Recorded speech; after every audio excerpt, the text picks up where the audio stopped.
Hey guys, it's Horror Free for All, better known as Goosebumps Completionists, and I hope you're doing well today. Welcome back to Goose Junkies. It's been a while, a few weeks now, maybe a couple months since our last episode where we faced off Adam Sandler's Click versus Goosebumps' Click. And we appreciate the turnout on that video and people that tuned into that podcast. It means a lot to us. So we decided at the end of that podcast to announce that our episode 42 tonight is going to be a different type of podcast than we normally do. This is more just a general discussion about an unmade Goosebumps film written by George Romero. And that film would have been Welcome to Dead House. So stay tuned to hear more about that ill-fated movie. I'm joined, as per usual, with my two co-hosts, the Horrorlander and the Ultimate Goosebumps Man. How are you guys doing tonight? Yo, yo, yo, people and patrons of the night. You see a lot of you young kids out there keep throwing around the term elite ball knowledge. I got elite ball knowledge. Well, if you're a Goosebumps fan, ball knowledge would be knowing about this unmade Goosebumps film because there's been a lot of unmade Goosebumps films out there. But I think the one that we have the most concrete, I guess, information about is George Romero. And, it's going to be pretty fun going through it. I think if you guys have never heard anything about this movie, you will one be appreciative of this episode because we'll bring it to light, and I think you'll be shocked at some of the inserts that were made about this movie. Some of the things changed. So stay tuned until the very end because this will be some ball knowledge transfer. We'll be doing some dribble drills right now. Great intro. Great intro. Ball knowledge. I'm going to have to start using that in my everyday vernacular. How are you doing tonight, Micah? I'm doing great. I'm just trying to get through my last semester of college, and very excited to talk about this movie because it's a really interesting topic that I've known about for a while, but I never really looked a lot into the nitty gritty details of it.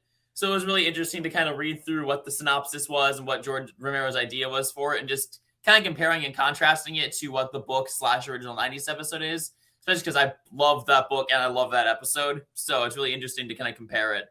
Yeah. And a lot of the times with these ill-fated movies, there's some tangibility to them where you have, producers talking about them on the reg.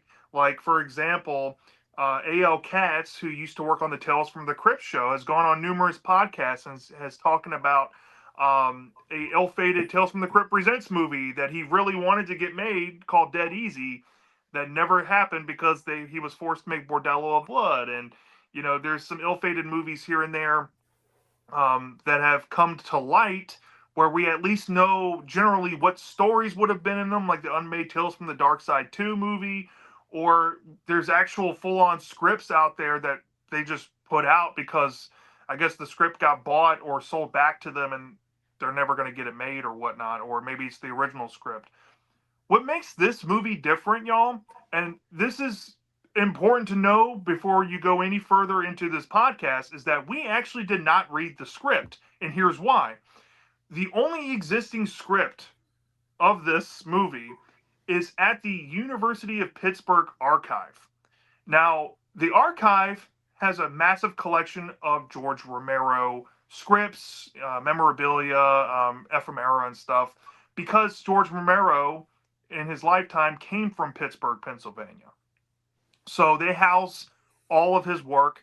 And somebody over at Bloody Disgusting actually visited the university, got to go into the archive with special access, and got to read the script and wrote a review and gave a very detailed synopsis of what the script was about.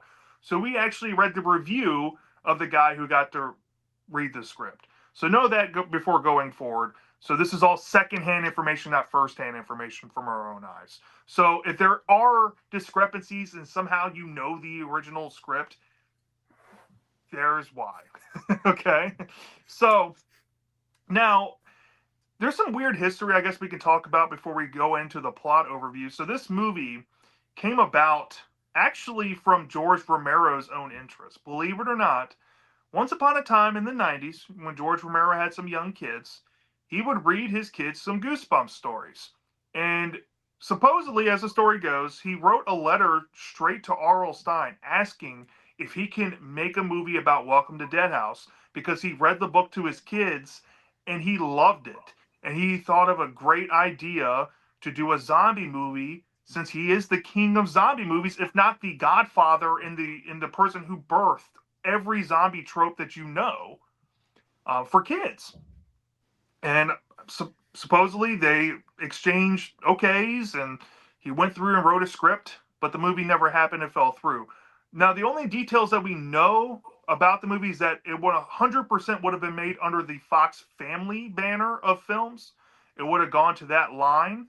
Um, I knew, looking into it a little bit, that at one point it actually was bought. It was going to get made, but it got canned. Now, there's no details as to why.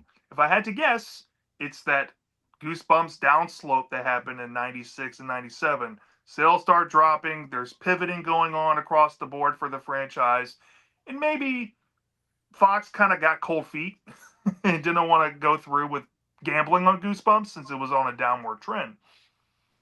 That would be my guess. But it's all speculation at the end of the day. And fun fact, this is not widely known information.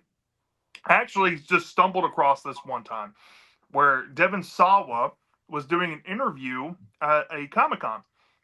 And very briefly, maybe less than 30 seconds worth of him actually talking about it, he did mention that in the 90s he was approached as a child actor to do some projects that he thought was cool.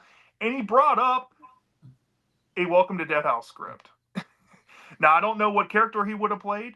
We'll go over and we can kind of assess possibly what he would have played, but supposedly he had eyes or knowledge of a Dead House script, which kind of coincides with the theory that they were at one point really strongly considering making the movie. So, um, I'm sorry to disappoint every Goosebumps fan out there listening that the movie never happened, but we do have something to talk about at least. And I guess we'll pass it over to Horrorlander to kick us off with the plot synopsis of this ill-fated movie. And we can just start there and just go over what the film was about and just our reactions that we had to it. So before we get into the plot too, I also want to throw in that at the top of the Bloody Disgusting article that kind of describes this whole story plot, there is actually a picture of the, I think, proposal letter that George Romero sent in to R.L. Stine. And he did actually say in the letter that he had looked at multiple Goosebumps stories. So if any of you guys are speculating out there that that house was the first pick, no, he actually went through several different ones and picked it for homages. So just food for thought, all you guys out there speculating what else George Romero might have been able to adapt if Dead House was not picked. That's a second layer of lore. So for this plot, just to go over it, it starts off right away with some big changes because you follow the main character Josh. Yes, the main character Josh. Amanda, the main character of the book, and of course the focus of the episode. No, not this time. Josh is actually the one getting the priority. So he's inside of an arcade and he's playing this essentially zombie game. I believe it's supposed to be some kind of like VR type of thing because he has like a headset attached to him. But it's essentially a game about you being a zombie stuck underneath a grave and you have to dig your way out. And I think Amanda comes in and ends up basically like jump scaring him and getting him back from the game. And there's like a little homage that says like they're coming for you, which is paying homage to George Romero's zombie stuff. And after that, you then follow over to their parents, and you see that their parents are actually in communication with Compton Dawes. And Compton Dawes is basically pitching them the idea that they can go get this house in Dark Falls, a small little suburb town, but it is decrepit, it needs work, it's kind of falling apart. So there's a little bit of a warning up front, but they think it's a good deal and they decide to go with it. And there's a ominous description of Compton Dawes looking like a grinning skull. So this guy is pretty creepy and eerie and not to be trusted, which a lot of you guys who are familiar with the Dead House story are pretty well aware of the red flags about this guy. And eventually, when they get to the house and Josh and Amanda follow him there, they right away get into a bit of trouble because it's described that the chimney of this house basically falls down and crashes on top of their car.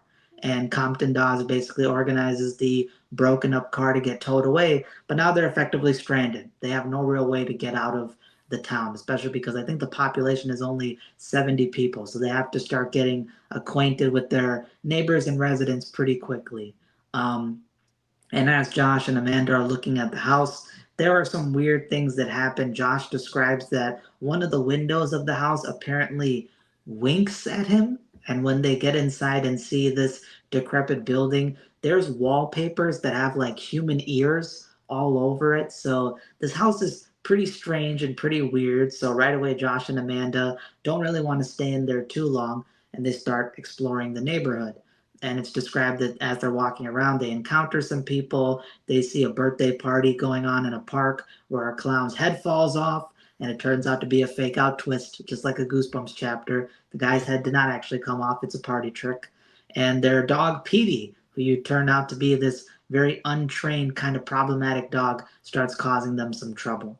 And as the story goes along, they slowly start realizing that the people of Dark Falls are not normal. They're all kind of weird. They're all kind of strange. They particularly have an affinity against water. They don't like getting wet for some reason. You see them being very paranoid towards the rain. There's some mean antics that happen with some local kids, such as the character Ray Thurston, who pretends to eat Petey behind a gravestone, and that turns out to be a prank. And when Compton Dawes all of a sudden shows up and scares off the kid, then when Josh is in his bedroom, he sees blood seeping underneath the door. And when he opens up the door to his room, he sees that that severed clown head that was in that prank that happened in the park is now at the front doorstep of his room. And he immediately realizes that Ray and all those neighborhood kids are behind it. He scolds Amanda and he decides to go sleep out on the roof and says that he can hear the house snoring. So, all different types of weird stuff going on. They're not having a good time at school.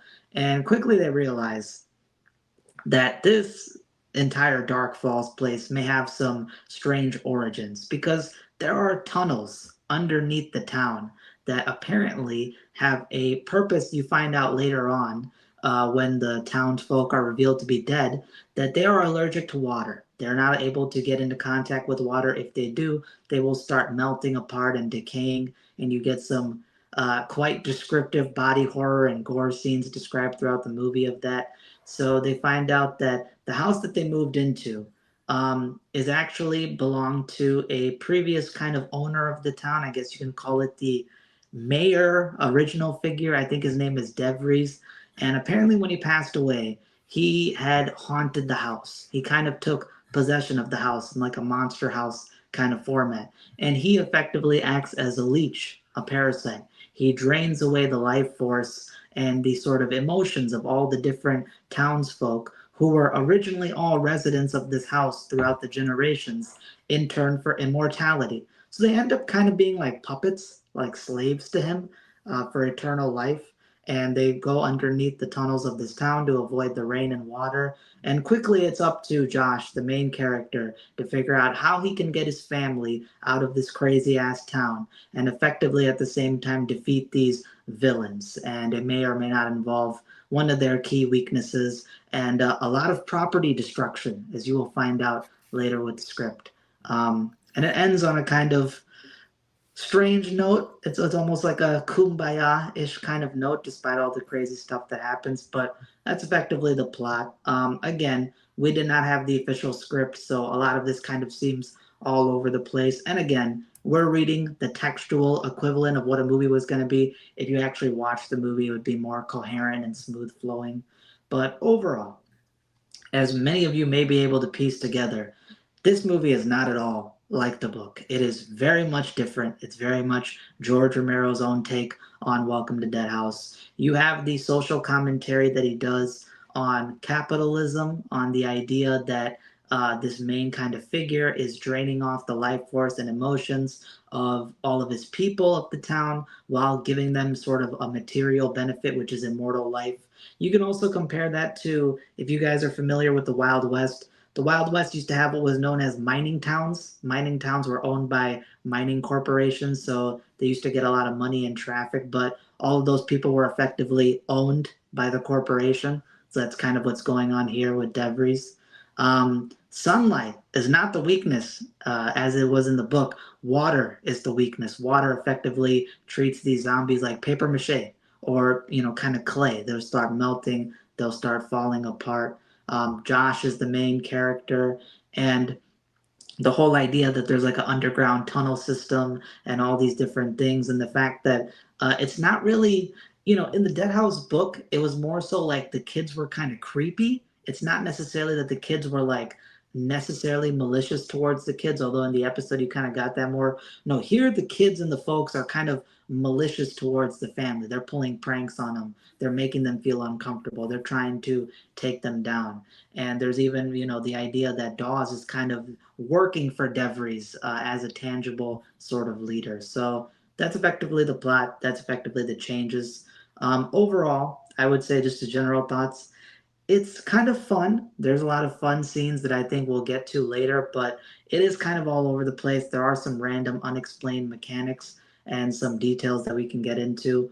But yeah, you guys let me know your thoughts as well about how you felt after reading this description of the movie. Great summary and great points to start us off. I mean, it's hard to follow that, but I'll give the floor to Micah if he wants to take it first. Micah, what did you think about it?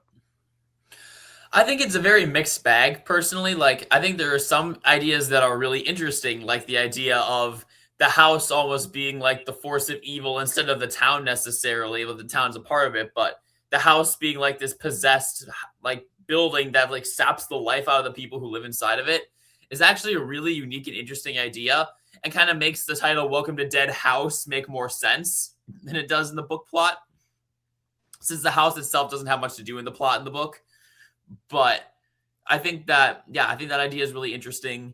I I'm not the biggest fan of some of the plot points. I think some of them went a little too goofy at times. Like, there's a scene described near the end where where PD like pees on a other dog's leg and causes it to melt, and it's like giving me like Nightmare on Elm Street 4, the dog reviving Freddy by pissing on his grave vibes. And it's like, I don't know, it's a little weird. Or like the house winking is another odd little thing. It doesn't make a lot of sense. And I think some of, like, I don't mind, like, obviously loose adaptations. I have no issues with that. And I think that while a lot of the change, there's some really interesting changes, I feel like some changes are kind of unnecessary. Like, I feel like you could figure out a way to work around the sunshine thing. Like, maybe the people that there's refuse to leave their houses or something like that. Like, there's ways you could have worked around, I think, the sunlight, since we all kind of theorized before we started recording that the reason they went with the water instead of sunlight was because they'd have to be filming a lot during the day. But I feel like there's ways you could have worked around it to make that sunlight thing still prevalent, even though it's not the biggest deal in the world. Yeah, overall, I think it's an interesting idea. I think it would have been probably not very feasible back in the era it was going to be made in, with some of the effects and things that they describe. But I feel like if it was, especially if it was like revived today, it could actually be really interesting if they pulled it off well. And I'd be curious to see that vision come to life. Mm-hmm. Yeah, Yeah, I was gonna say too, no pun intended, but I thought that PD dog scene was absolutely golden, man. I mean, the thing peeing on its leg to melt off, it's such morbid humor. It's like that horror mixed with humor that Romero's known for. But yeah, I agree. I'll pass it over to Comp, but I agree with some of the stuff that this thing is a mixed bag. I mean, there's so much yeah. stuff going on, and Comp will get into that. Yeah, I think part of the disconnect I have with it is that I haven't read it personally. I haven't been able to like absorb the material myself. So going off secondhand information, I also kind of feel it's a mixed bag. Because we don't have an actual movie to go off of. We don't have an actual script. From the sound of it, from the offset, right? It sounds like a wild concept, a wildly different take, pretty much in name only to the book. If I've ever seen it, if it were to have happened, it would probably be the most in name only thing in Goosebumps history. Quite literally, everything that could be inverted from the book's source material was inverted. From the main character being Josh. First off, we've already kind of mildly touched on that, but I thought that was really odd that Josh became the main character and not Amanda. And Amanda was kind of like written as a side character. And then they aged up Josh to be 14 years old, I guess, so he can go to high school and maybe get together with that Karen Thurston girl. but still, like, why? Like, already starting off with some weird stuff. Um, Going into, like, I guess the new kid tropes about showing their former life, and being at an arcade with his friends, Josh at least, and then having him transplanted to this new town. That's, I don't think, gone over in the guy's review, where how why they decided to move to a place with only 70 people. I couldn't tell you. Maybe it's because money's tight, maybe because the family needs something different, a change of pace. I don't know. It's never explained. And they go to a place called Dark Falls, which is literally, and I'm not kidding you guys, it is set nearby a waterfall, which plays a huge role in the climax of the movie, right? Let's just say these tunnels and stuff that we've already gone over. You get involved with some river and some water flow and figuring out how to kill the zombies and their weakness, and you put two and two together, and you get this over the top finish with the house, akin to Monster House, which I pulled out effectively for this. Akin to Monster House, um, falling into this ravine, and you get some sort of, I guess, twist, Deus Ex Machina kind of thing at the end, or could have been one. Um, but plot wise, on one hand, I really respect Romero for going into this hypothetical movie idea of his, if it were to happen on screen, with more tact than R.L. Stine would with his books. You obviously can tell just from the sound of it that there's a commentary objective here. Like, he's trying to relate real world issue or real world topic into a kids movie, which I think there's room for. Talking about capitalism, talking about um, that bubble society and how bubble societies work and how people are kind of like hive minded in these places, and in the hive mind there's always that one key host who happens to be the main villain, DeVries. um I think DeVries himself is a also intriguing villain addition to the story, because in the book, Compton Dawes, he's the villain, but not really. He's kind of there, but in and out of the story. Where DeVries, he's like really the big bad. He's the originator of all of this. Instead of going that vague yellow mist crap from the factory, it's DeVries haunting this house.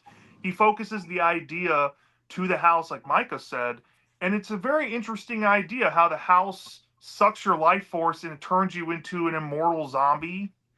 But the weird things that couple with that is, like, I don't think I like the idea of the water, and I know Micah touched on that.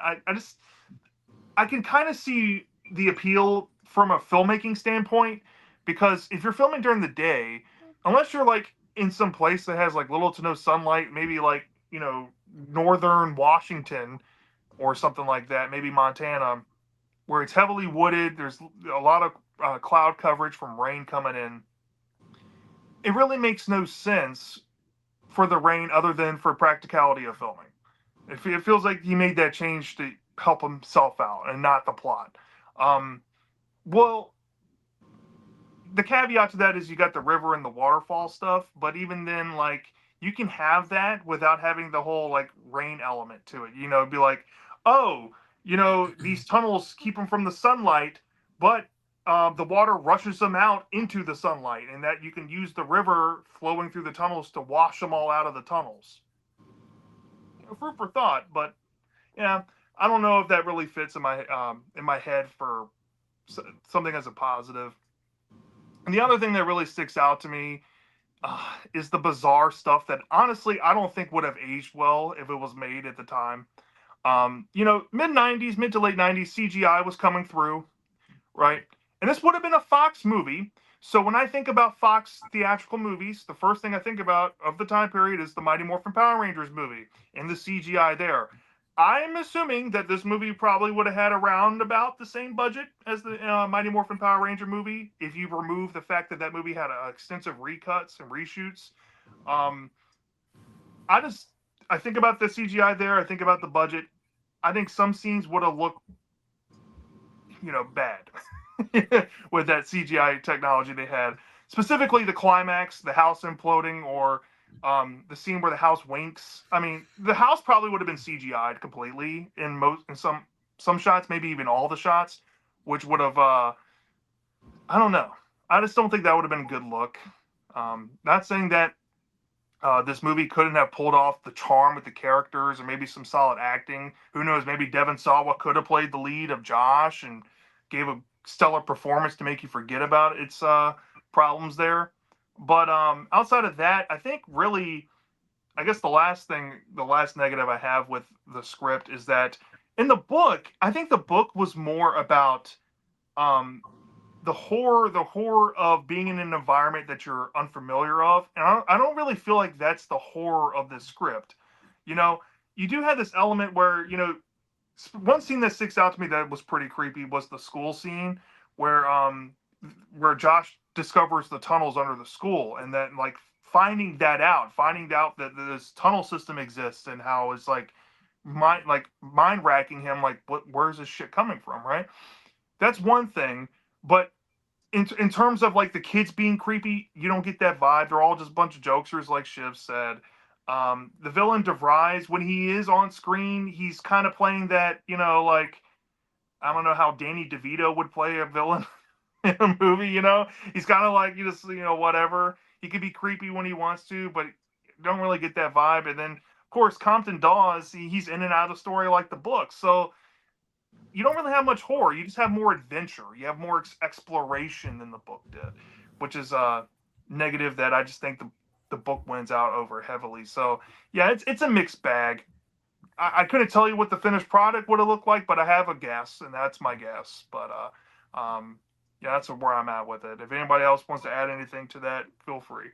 Yeah, I was gonna say, I think this movie, probably the best way you can view it is it probably would have been like a better When Good Ghouls Go Bad. So if any of you guys have seen When Good Ghouls Go Bad, if you read the script and you see some of the scenes, you're like, this has some similarities to that, but it's just done better. Like, I'm not gonna lie, I think that the script has good scenes in it, like the scene where Josh and them are getting like buried in a grave and getting piled up, and then he finds like a nearby tunnel and digs through that. I think the basement escaping scene is good. There's a scene of a dude melting on a lawn, which is pretty horrifying. He's got like an artificial eyeball, which like rolls off into the gutter and stuff. So there's some creepy stuff here. But I did notice the, coincidentally, the When Good Ghouls Go Bad kind of thing where there's a span in like what we read where it's like just them exploring the neighborhood and it's just like shit happening, to put it quite frankly. Like the clown scene in the park. When Good Ghouls Go Bad has the whole thing where he's a clown and he falls apart. That's in this. The whole idea that for some reason they got the clown's severed head and somehow got into his house and put it there. It's just really fucking weird. And then the idea that the house has like wallpaper made out of ears and just all this on the nose stuff. It's a little. It's like you can have humor mixed with horror, and that's effectively what Goosebumps is. But there's that idea that when it's in your face, it can get kind of corny, and that's what same thing that happened in When Good Ghouls Go Bad, where it's very over the top and schlocky, but not in a good way. It's more so like a poke at it and laugh kind of way. So yeah, I feel like George Romero was trying to blend the two, but he sort of doesn't really blend them. He more so has like two sides of the movie. And I'm not gonna lie, I hated the ending to this thing. That ending where it's like they just all coincident. Spoiler, because who cares? This thing never got made. By the end of the movie, Josh says that he doesn't remember anything that happened in this movie, and it ends with him scratching his dog, who apparently never feels enough affection. So scratching the PD made everybody in the movie supposed to be happy. I don't know. It was a really fucking kumbaya ass, just everything doesn't matter type of ending. So whatever. Also, one thing to note: there's a climax that I've touched on, but it's the scene essentially evolves that Josh has come to the realization that these underground tunnels need to be flooded with the nearby river, and in hopes that it would flood everything out into the Dark Falls waterfall and send it to plummeting down and destroying it all.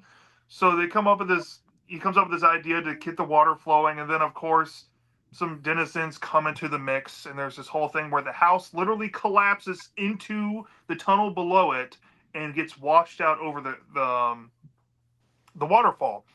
There's a resolution point where there's a coffin, and now I think it is mentioned how these two individuals ended up in the coffin, but the way that's delivered is just it feels a little freaking weird. You know what I mean? Like they find this coffin and they open it up. The police do, and they see the bodies of DeVries and Compton Dawes together inside of the coffin.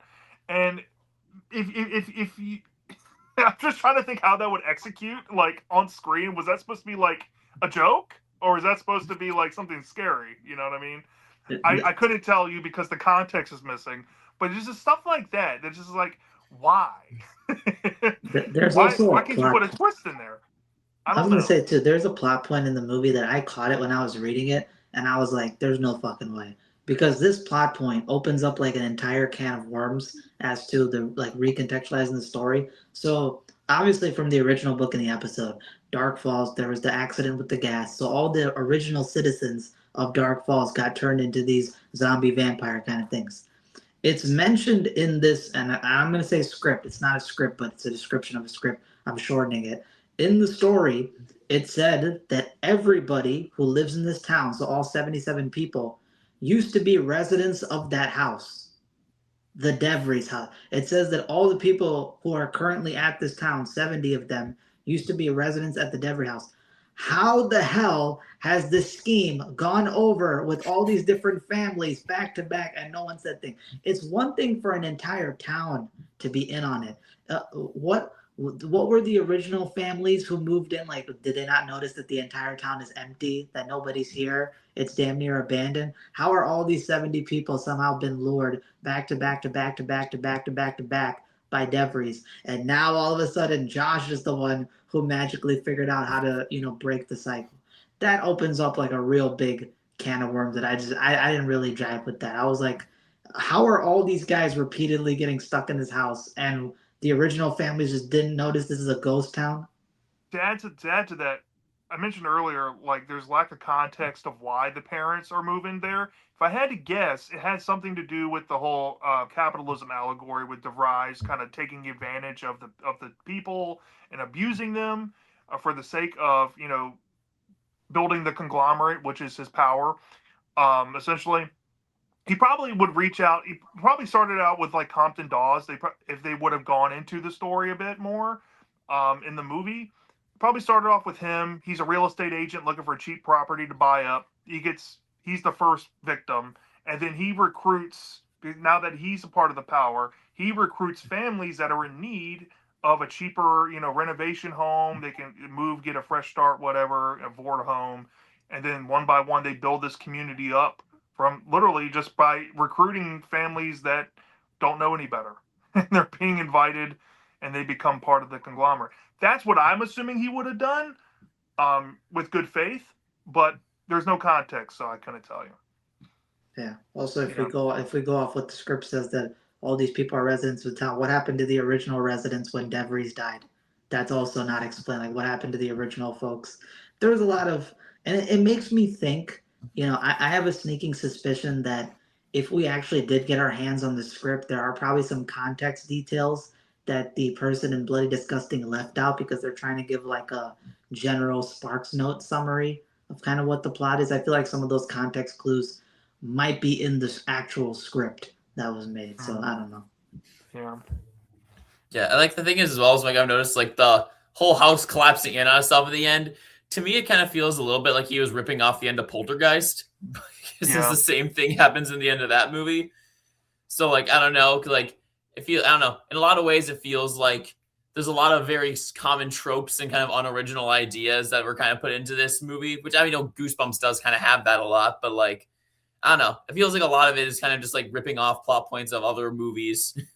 It's also just too many things going on. It's like there's way too many moving parts and there's not enough like cohesion between them. So Well, Romero, I will give him the benefit of the doubt here. This obviously would have been his first and only time into kids horror, and his exposure was maybe a handful of Goosebumps books, so he had a kind of an idea of how Goosebumps is. And when he's offering his own interpretation, he's like, "Hey, what would kids like? I guess they like this stuff in Goosebumps, so I'm gonna throw some random stuff here, random stuff there, to hopefully catch." And also, you got to think about it like this: this would have been a studio film, and we don't know what the rating would have been on this. Would have been PG or PG-13? Definitely wouldn't have been rated R. So we don't know what kind of studio meddling he would have been also encroached with the script either. maybe they would force him to neaten up some stuff. Maybe they would force him to completely cut out some stuff. um, Mhm. if I was a betting man though, if I was a betting man with this whole studio thing, I genuinely believe some scenes like with like the eyeball, for example, most of that, if not all of it, would have been either mostly off screen or they would have shown you a little bit, like give the kids something, but cut away before it gets too graphic, you know, and that's where I'm at with that. So yeah, we don't have anything else. I would say from just from the story, I'd probably still think that it'd be a good movie. It would just be one Yeah. that you just don't take too seriously. It's meant to be just kind of fun. So Yeah, Mhm. I would have lumped it like in execution. It probably would have modeled itself after that 1995 Casper movie a little bit, where like you balance some comedy in there. We don't know the dialogue at all, so we don't know what the character interactions look like, what they said to each other. I think George Romero tends to write his characters in his movies in a realistic way, and there's some like polite humor and obvious joke humor in a lot of his stuff. So I'm assuming that there would have been a lot of that with these characters. And you know, going back to Josh being the main character, I find it really compelling of like pondering on the idea of why he would have gone with Josh as the main character and not Amanda from the book, who's evidently the main character of the book. That's always perplexed me about this, and I've known that since I first heard about the script. Do y'all have any inclination as to why? I mean, I don't know. Do we know if he has like a son? Like, does he confirm? Like, you guys know if he has a son? Maybe. Because I think he does I have feel a like son. Yes. if he read Dead House to his son, or maybe like read these books to his kid, maybe he would have seen the reactions of his son and kind of got inspired off that, and maybe that's why he chose Josh because he kind of envisions his own son there in this sort of situation. Maybe that's what I can piece because the only real reason why I even say that is because we have the context that he said that I read these books to my kids, which is really the only thing that I think you can draw from as to why he would pick Josh because there's no real other reason. Explicitly said, at least. Yeah. Maybe he thought that Amanda from the book was a little too impish or maybe too scared to be a main character and didn't want to write that character. I mean, sometimes that's what happens, you know, especially with Yeah. adaptations. There's plenty of adaptations, especially like even this year with existing stuff where creators are just taking liberties with characters because I guess I don't want to say self-insert, but they do it because they write it the way they want the story to be, you know? Yeah, that's Yeah. probably why he did it. Because I was gonna say Amanda in the book has good emotional moments and stuff, but I think maybe he just resonated more with I guess a guy as the main character. I guess you can just sort of maybe it's easier for him to write that than it is for a girl. I don't know. Yeah, It's sometimes possible. that could be a thing. Yeah, but yeah. Other than that, yeah, the movie on paper, from the sound of it, from the onset, I don't think would have been like necessarily a bad thing. I think it probably would have ended up good because it would have had that '90s charm to it, that '90s cheese, most likely also in its veins. Some things probably would hold up better than some modern kids horror movies in comparison.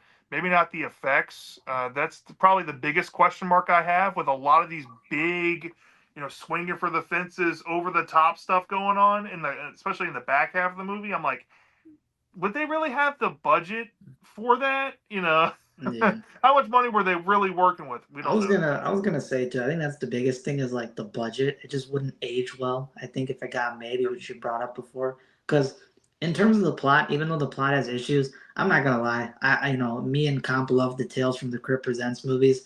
Those things have all over the place plots. They're not the most cohesive plot. There's usually a lot of random shit going on in there too, but they're extremely well made and they have good budget and good acting and good directing, so it all works. If it's a Fox, you know, kind of family kid movie and there's a low budget, the plot is not going to lend well because a lot of the effects are going to look bad, and we're going to be like, you know what?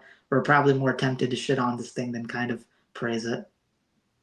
Yeah, and I also find it really strange that I think that Romero added an additional character to usurp Compton Dawes as like the main villain of the story, Yeah, and DeVries like I guess is integral to his vision of the story. But I always, you know, I talked about it on a different podcast where they shared they shared the story and we just talked about it in that format.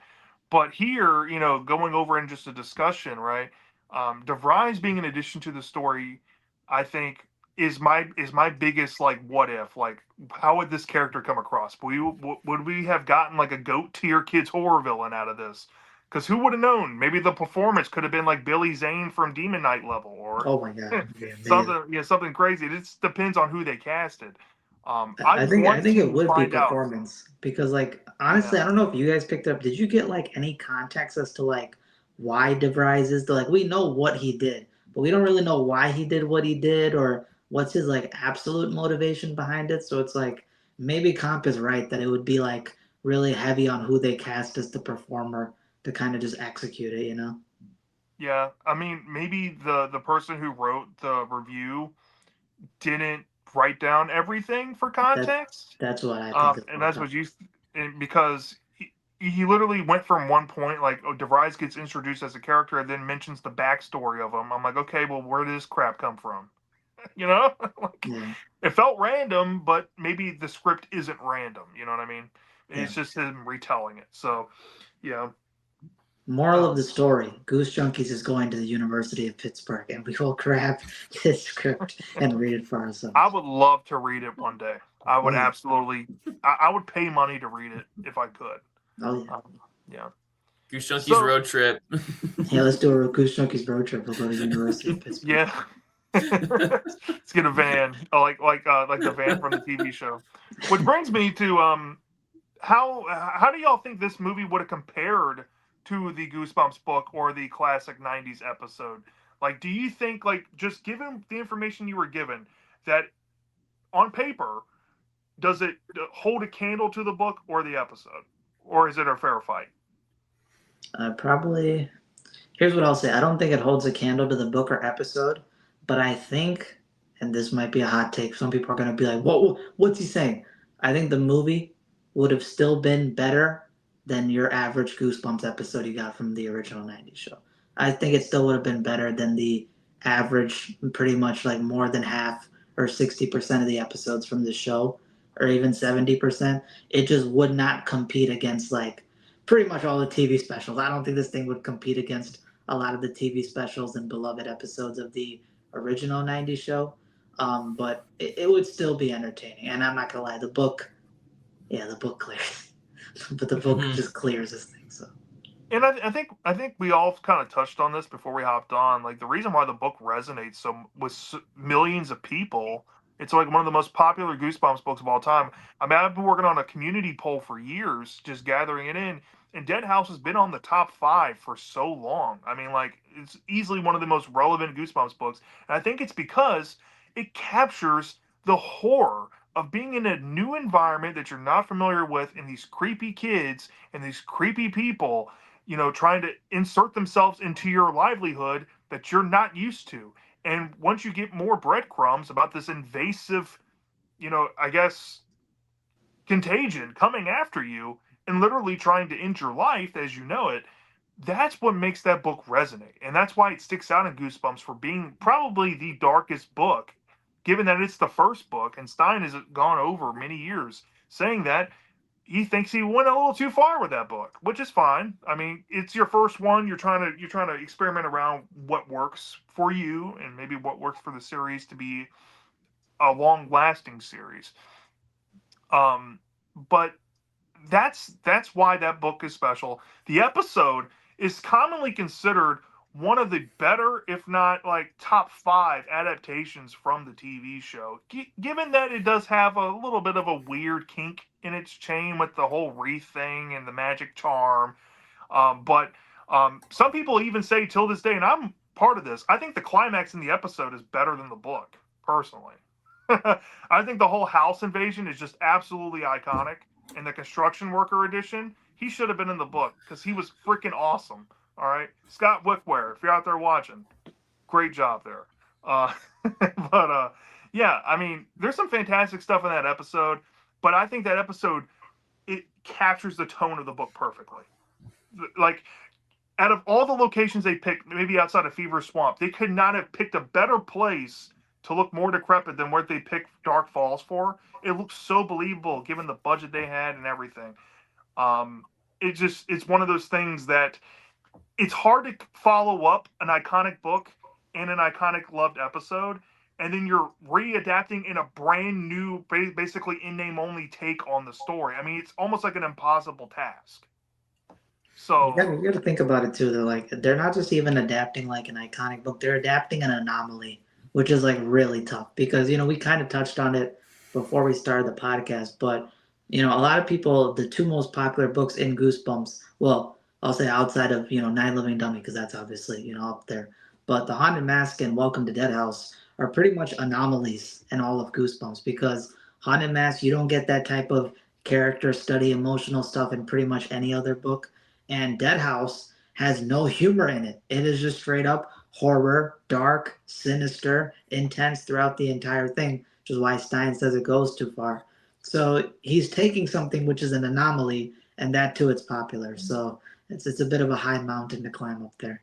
mhm. And Yeah, and like it's also his like first entry into kids horror. So like he's trying, like we brought up, he's trying to juggle like his voice in the subgenre, but also trying to like match, I guess, the quality of the book. And he had those scenes in there that would have been cool as hell. I mean, like the eyeball scene and like the melting scenes would have been fantastic if they were able to do it practically. I don't know, like I said, the dicey area is, would that have been CGI too? I don't know. But Micah, you can go ahead and continue. yeah, I was gonna say as well. It's like I don't know. I feel like it's hard to hold a candle to that book and that episode just because of how scary those are. And like honestly, in a lot of ways, the episode is like one of the highest quality episodes in terms of like cinematography and like lighting and things like that. Like the episode itself already has like a movie quality to it in a lot of ways from some of the shots and things. So I feel like it'd be hard for the movie to, or like the actual movie that Romero was wanting to do, would compare, especially because from the synopsis, and again, it may have been scarier in execution, but just from what we read, the episode is way scarier than like half the stuff that happens in the Romero script. And again, in execution, it could have been a lot scarier than what it sounds just reading it. But I Yeah. think it's just hard to hold a candle to what the episode did so well and how it captured that atmosphere and just everything about it. Yeah. So I think it'd be interesting, but I feel like the episode still would be the more preferred version of the story if we had to Yeah. look at the two like filmed adaptations. And here's the thing. Here's the thing. It's damned if you do, damned if you don't when you go in name only, especially in Goosebumps in the '90s show, because the good ones people praise, like Dummy 3 and Haunted Mask 2, but the bad ones people want to say, oh, they should have stuck to the book. If the movie hypothetically turned out bad and it killed Goosebumps movies forever, then people would have just had this sentiment for years. Stick to the books. Do not go in name only because this is what happens when you do that. But we don't have a movie to go off that. But I also feel like because Goosebumps fans even back then were kind of like gatekeeping. I hate to say that term, but they really were. You can go back on on old forums and they were talking about this. Like they need to be faithful to the books. If you think that these in name only adaptations are good, you suck. Stuff like that. They were mean. I feel like this movie would have been attacked just for that alone. So I feel like they're fighting an uphill battle, literally, just trying to get people on board with the idea of Romero's idea, which I think these days it would be well more receptive. I think people would be like, yes, finally something different. Finally, like you're getting new content and a brand new fresh take on an already popular story. I think that concept in today's media is needed much more than it was back in the day when the franchise was brand new. I could see going faithful might be more lucrative, but when you got a franchise that's over 30 years old, pushing 35 years old, give a fresh spin on it. Who cares? I think that's why it's also compelling because it's like, Dead House is my favorite book. I love the book. I would love a faithful adaptation, but at the same time, I think I'm a little nicer on this movie because I feel like it's commendable that he went in name only because think about it, right? You have the book. The book is so highly regarded that it's at its own level. The episode effectively took the book and then just changed up stuff and made it good in its own way, right? So imagine you have these two great stories. You have like one that's original, one's adaptation. So imagine you just copy that beat for beat. or you just like mix them both. People are gonna then complain that, oh, you didn't bring anything new, you didn't add anything. You brought on George Romero and all he did was copy the book or copy the episode verbatim. So I Mhm. commend the fact that he basically rewrote the whole thing because you effectively have another parallel universe kind of story to kind of look at. So even if the execution wasn't good, I would say that that would be on the more corporate side. That's the budget aspect. I think that in terms of the story, while it would have weaknesses, if it had a decent budget, I think people would still be like, "Oh yeah, this." You get those YouTube videos where it's like, "This scene traumatized me as a kid." Yeah, that dude melting on the lawn would probably traumatize people. Some of the creepy scenes would probably, Josh getting buried alive in a grave and digging his way out in a tunnel. That would probably get to some people. But if you got the Fox family budget, then probably would have been bad for that reason more than the actual story. Because, Mhm. I commend anyone who brings something new, even back then, because it's like, dude, Goosebumps books are like kind of harder to get now, but back in the day, these things are out everywhere. You can go get on cable and all this stuff. Later after some years, you could get some DVDs, you could get some VHS stuff, and now the books are getting reprinted. And I think Welcome to Dead House is the most reprinted, one of the most reprinted Goosebumps books. No, So it 100% is the most reprinted. It has the most different yeah, editions out of any Goosebumps book ever. yeah, so it's the most readily available to get your hands on if you wanted to read it. So it's not like super rare that you can't get it and you need a faithful movie adaptation to honor it. So Mhm. So I think we're all on board that we all think that this is a commendable script. Like it's a commendable idea to go into um, a franchise that is pretty new for the time, given a prolific director. I mean, this guy made Creep Show. This guy made Night of the Living Dead, birthed the zombie genre, coming full circle in adapting a book that is essentially made for kids using tropes that Romero invented. But he's also trying to bring something new to the table too, and I can commend that too because he's trying to contribute to something that he started, right? So him doing like his changes here, I felt like there was probably more method to his madness than we're giving him credit for. I can commend that, but sadly, there's no physical product. There's no like re-release script for us to read. We're just going off secondhand information. It's just hard to believe at this point that it would be as good or as iconic as that first Goosebumps book or as that episode from the 90s. So I guess if we were to face them off, from the information we have, I think the book and the episode beat out the movie. Mm-hmm. We don't know by which margin, but it could have been pretty significant, or maybe it could have been closer than we think. Sometimes we wish we were in that parallel universe where we got that movie, right? Um, so it is what it is. So to wrap up this podcast, I think we're gonna have. I'm gonna leave it open to two different directions we can take this. You can pick however you want to take it. All right. So we had two ideas presented to the table, and I think each person can take whatever avenue they want or both if they want to. So the discussion is going to be around one of two things: uh, directors, or I guess horror icons that write horror, direct horror, whatnot. Which ones do you think you would want to see tackle a movie? We talked about it with like episodes and like a hypothetical reboot show before, but which one do you think? What creators do you think would make awesome Goosebumps movies, and what style would you want those? Or we can keep it to the 90s and let's go with the hypothetical what if. Let's say George Romero got the movie made. And then all of a sudden, this opens the floodgates for directors and writers to want to bid in to make Goosebumps movies based off books. Um, what creator would you pick, and what book do you think they would pick to adapt? And maybe ponder on that. So I'll leave the floor open. Whoever wants to start, you can pick either one or do both if you want. Um, I guess I can go. yeah. I did make a video on this, so I'll kind of keep it relatively short because more detail there. But I did pick two people who are in the movie universe, on screen kind of stuff. And I had basically two Goosebumps books, one for each of them that I think I'd want adapted by them for a modern movie. So these would be modern people. The first one was Zach Kreger, and I think that Zach Kreger could bring his talents from the movie Weapons that everybody loved from 2025 and bring that to Zombie Halloween. Zombie Halloween is a most wanted special edition.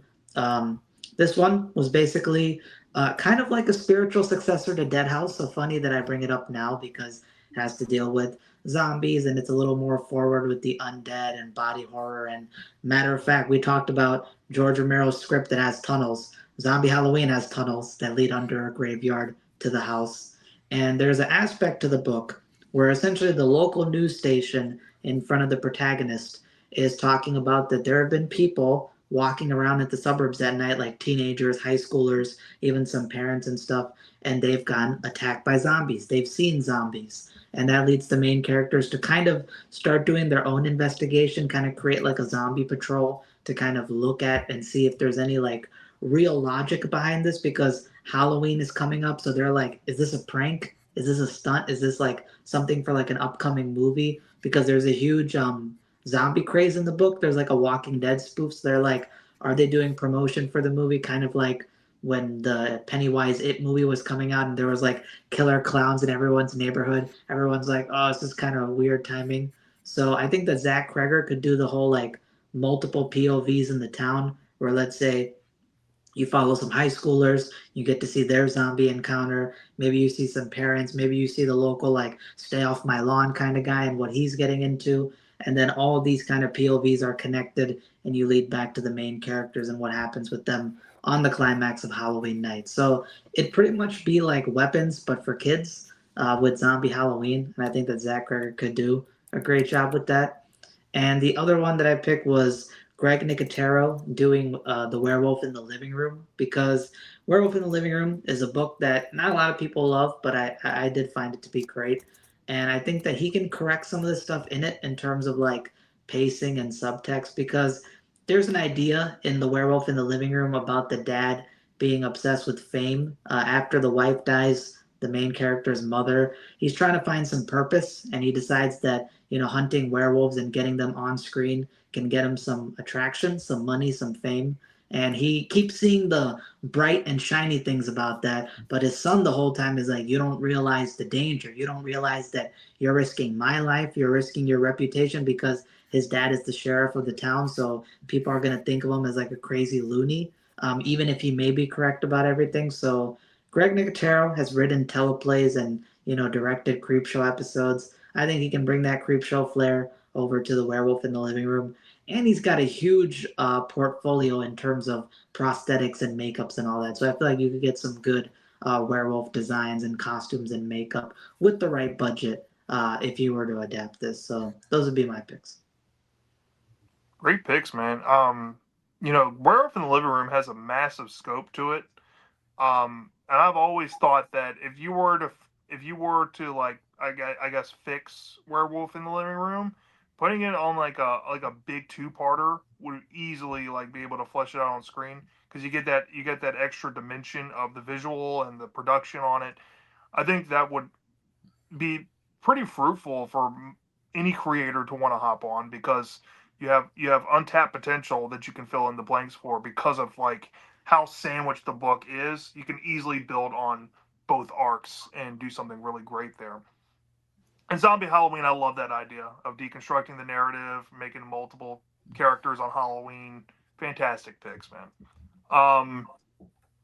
Micah, you want to take it over next? Sure. I think one idea I had was more of like a director from the 90s, what they could do back in that era. And while this director is very known for their adult horror films, I feel like if you were to want to venture into kids horror, I think this would be a good fit.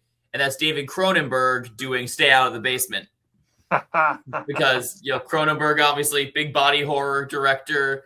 I think obviously The Fly. I think Scanners. Didn't he do Scanners as well? Yeah, he did Yeah, Scanners, but like Videodrome. Yeah, like that. The dude was body horror legend, and I feel like Stay Out of the Basement is such a unique body horror story in a lot of ways. I feel like he could do some really creepy and interesting things with the Dr. Brewer clone and all the body horror involving like the plant mutations and things like that. And like I don't know, I feel like his take on that would be really interesting to see, and to see how he can maybe like put his adult body horror skills to a kid's horror medium, and maybe again like maybe amplify the body horror a lot more than the book does, Mm-hmm. or things like that, but still keep it in the kind of kids horror kind of realm. And like I don't know, that's like the main one I can think of that would be really interesting. I'm not exactly sure, and also I'm not exactly sure what book he would adapt, but I think Sam Raimi would also be an interesting pick, but for the '90s to see like him adapt a certain book. Again, I don't know what I think he would adapt really, but I think Sam Raimi would be interesting since he's another big horror legend, or You know even like what's Wes Craven. I would have loved to see Wes Craven do something like Wes Craven doing like Say Cheese and Die or Haunted Mask or something would be kind of interesting. I was gonna say, you know, your David Cronenberg pick is amazing. I didn't even think about that. That's an awesome pick. I feel like that'd be like in a what if situation, that'd be amazing. But I was gonna say, if you take Sam Raimi, I mean, he would have to change it up, but like the Headless Ghost, you know, That's true. if you think about the Evil Dead and possession and stuff, he could probably change up Headless Ghost and do some possession stuff and make it really scary. So Yeah. maybe that's an option. Or even Ghost Beach. I feel like you could do Ghost Ghost Beach Beach well. too. Yeah. Ghost Beach too. Y'all have some great picks, man. It's hard to follow that up. I guess we talked about this before we hopped on, but I semi recently watched Trick or Treat by Michael Dougherty for the first time in my life, and I rewatched it again. I really enjoy it way more than I did the first time. Seeing him and guys like Andre Overdahl, seeing Guillermo del Toro doing Cabinet of Curiosities and stuff. These three guys, I think, are your golden trio. If you wanted to do just like standalone Goosebumps movies today, I guess I'm going down this rabbit hole here. I would totally go with the theme of doing like those old monster editions from the '90s that Goosebumps released. So those like big hardcovers with exclusive artwork by Tim Jacobus on there, and they'll have like I don't know, Say Cheese and Die, Stay Out of the Basement, Welcome to Dead House, and a book, and then they'll have the camp stories in one. That's what these movies should be, just with Michael Dougherty, Andre Overdahl. And, if you don't know Michael Dougherty, he did Trick or Treat. Andre Overdahl did Scary Stories to Tell in the Dark, two movies that are pretty much a similar wavelength of a style of an anthology. You got a through line story with main characters and stuff going on. I think that these two specifically would nail Goosebumps. Give Michael Dougherty Haunted Mask 1 and 2, Attack of the Jack O' Lanterns, and I don't know, pick Headless Halloween.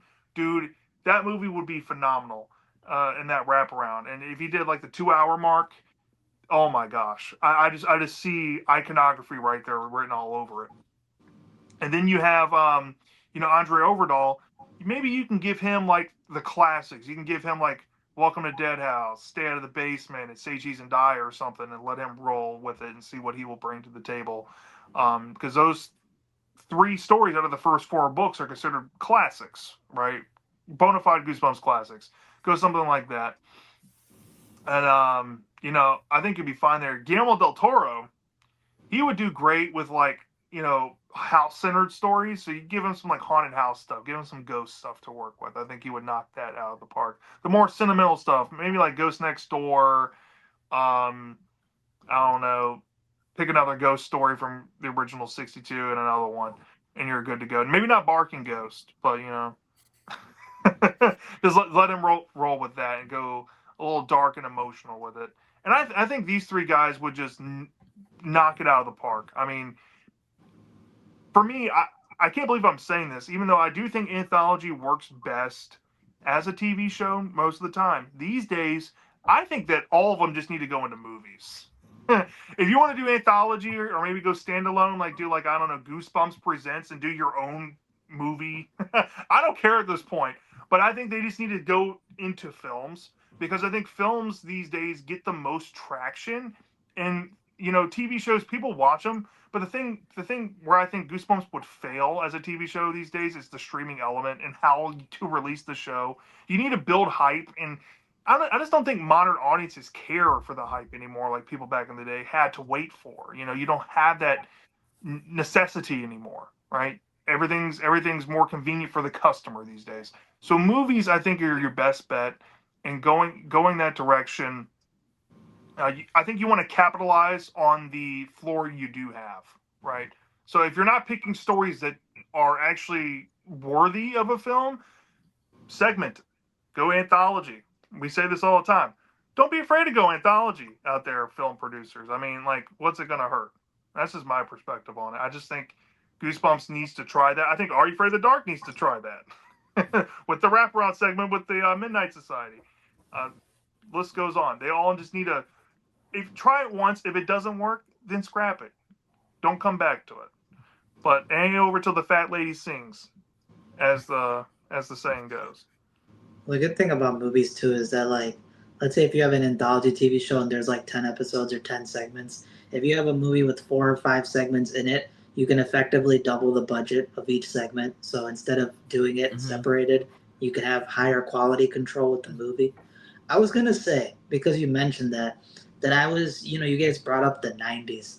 I feel like one potential thing that, like what if this would have happened, is that we know, as me and Comp are Creepshow fans, that Stephen King did the teleplays for Creepshow 1 and 2.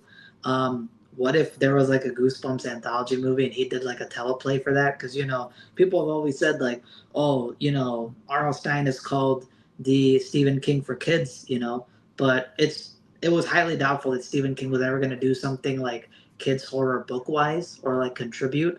But he did teleplays for movies and anthology movies, so I feel like imagining what Stephen King would do for a teleplay and a Goosebumps anthology, like a creep show for Goosebumps, would be pretty fun. What if as well? Not that it would happen, but I feel like that's more likely than him doing like a book or something of that akin. And yeah, and it makes you reflect on the hype of Goosebumps in the '90s and how big it was, and the fact that they got a TV show within 2 or 3 years is insane. The fact that they had that type of turnaround. Harry Potter was out in what the mid '90s and it didn't get a movie until like 2001.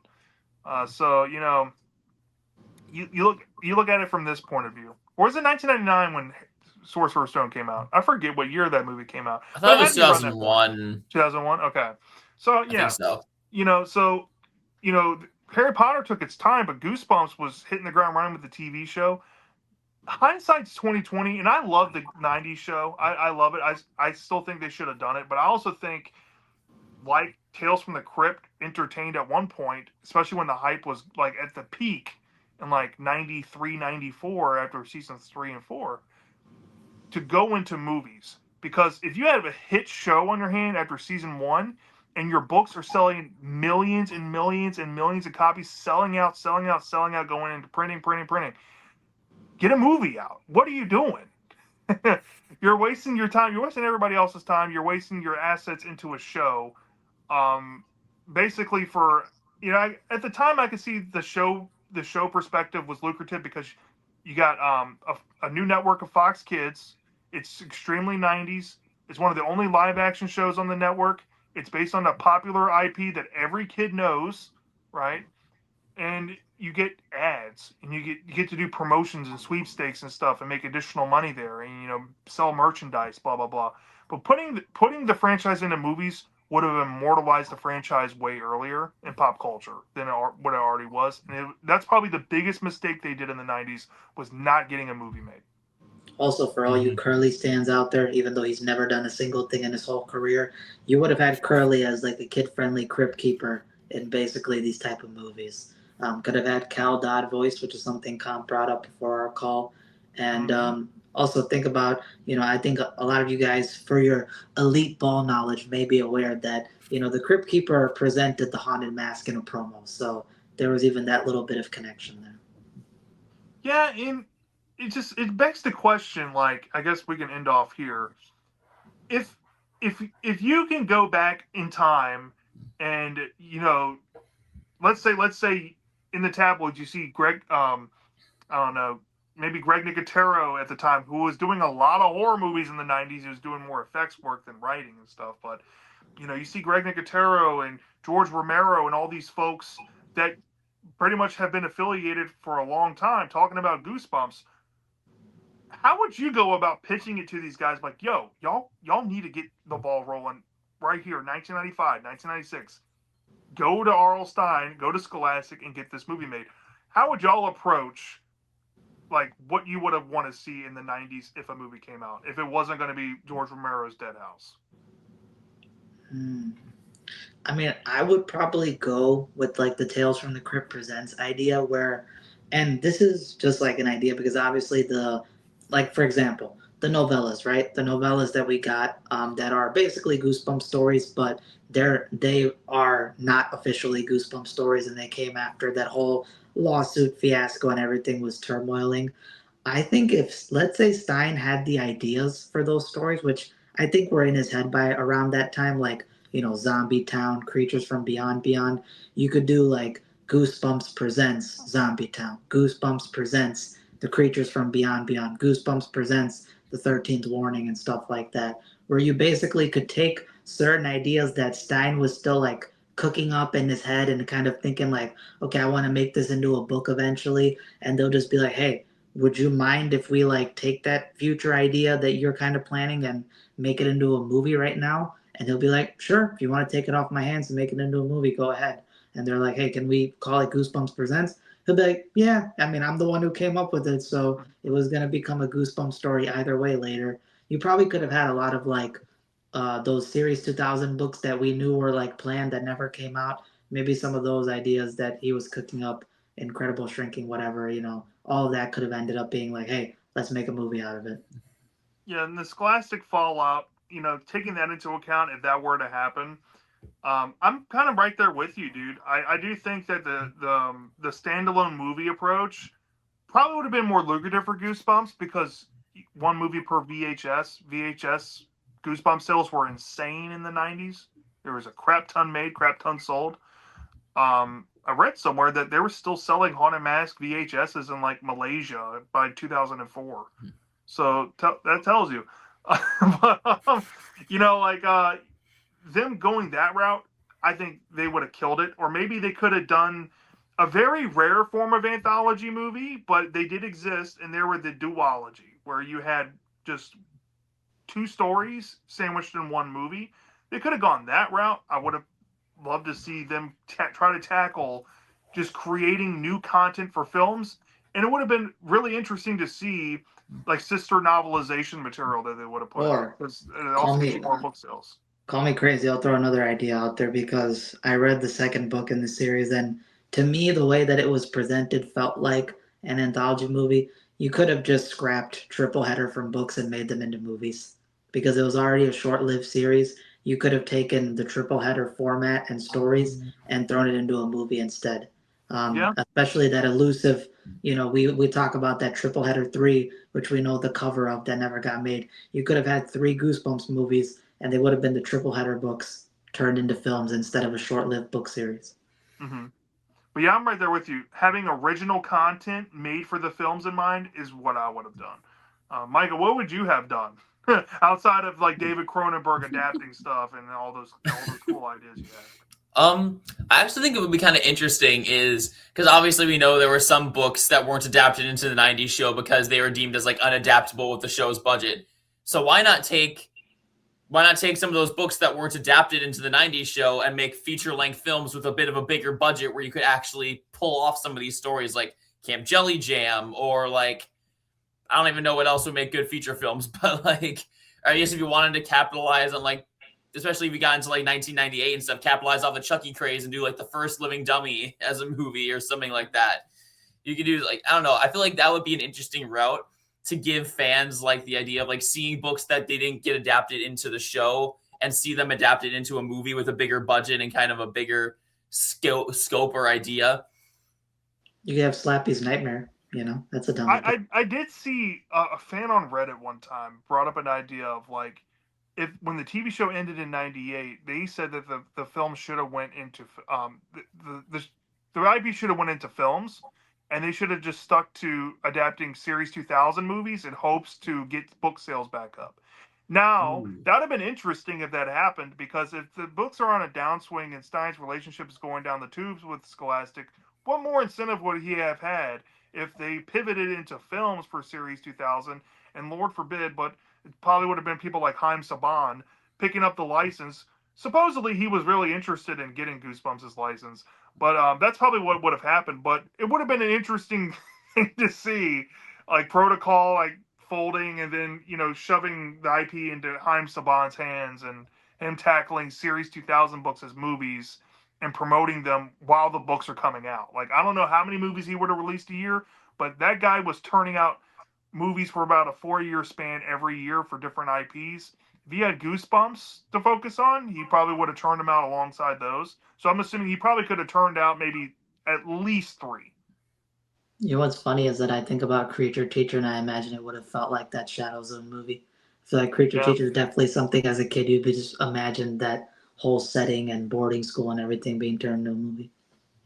Yeah, Shadow Zone had movies on Showtime. I mean, like the franchise, I think would really, aside from the book sales really killing Goosebumps in the '90s, I think it's really just they had no idea how to pivot the IP from Fox, right? I think part of that is probably because Fox bought the rights for certain things, and like maybe they were pigeonholed to force to make movies under Fox, but they weren't pigeonholed under certain production companies. You know what I mean? They had a Goosebumps Protocol company, which was labeled Goosebumps Protocol, but they could have easily, since they owned that, they could have moved it into Haim Saban or whoever had the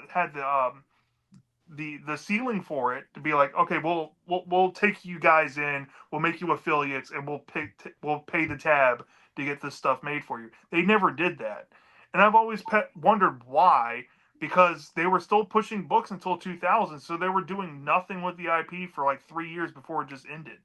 So it just makes no sense to me. Why a movie never got made is insane. At least a movie. Mm-hmm. And I'm sure everybody else watching out there or listening probably agrees. Like, dude, why did it take so long to get a Goosebumps movie? You know, it just it's never made sense to me, and it never will. I think it's just product of the time, and but probably because it was so new and hit the ground running as it was. It just there was so much steam that they didn't know how to apply the brakes and really sit back and be like, okay, we need to move this way, or we're gonna crash into this wall, and they eventually crash into the wall. If Harry Potter and all that stuff did not come out, though, I think they would have eventually transitioned into movies. Probably would Yeah, have been natural Mm-hmm. after the TV show ending. So yeah. You would think that, right? A lot of times these days, Harry Potter movies came first, and then TV shows and spin-off movies. Um, I think back then they should have just went straight into movies right after that show ended and just kept the ball rolling to get the interest or keep the interest. that is, not to drag on this episode too long, but that is a note to remember that back in the day we were used to like TV shows getting movie specials and all that. As kids we used to get so excited when movie specials would come on over like our favorite shows. Nowadays it's funny that it became the opposite. Now there's movies and shows are coming off the movies like Welcome to Derry and all that stuff. So that is Yeah, interesting. yeah. We it's just a whole different time than what it was back in the day, man. It really is. So yeah, that wraps up our I guess episode special for episode 42. It was fun talking about this unmade Welcome to Dead House script, and just going over that is just really wild. For our next episode, for episode 43, it was Micah's turn to pick. We've been passing the torch and the baton around. And he decided he wanted to do something that he's been wanting to talk about for a while, and I'm kind of excited to talk about it myself because we're going to be looking at some Disney kids horror. Yes, we're going to be facing off two Disney movies, but they're both titled the same thing. We're going to be looking at Haunted Mansion versus Haunted Mansion, which is the Eddie Murphy versus the most recent Haunted Mansion movie. So that's going to be interesting, and a fun little juxtaposition there to see which one's better. Spoiler alert: I already know which one, but we'll get there when we get there. Um, Thank you everyone for tuning in and watching this whole episode all the way through. If you did so, or if you listened in, we really appreciate it. A free way to support us is to drop a like and to drop a subscription to this channel. My channel is the Horror Free for All channel here. Um, Welcome you all to sub and you hit that notification bell each time a new Goose Junkies episode drops, so that way you're informed. We also have a playlist of every single Goose Junkies podcast in case you're fresh listener or new time listener.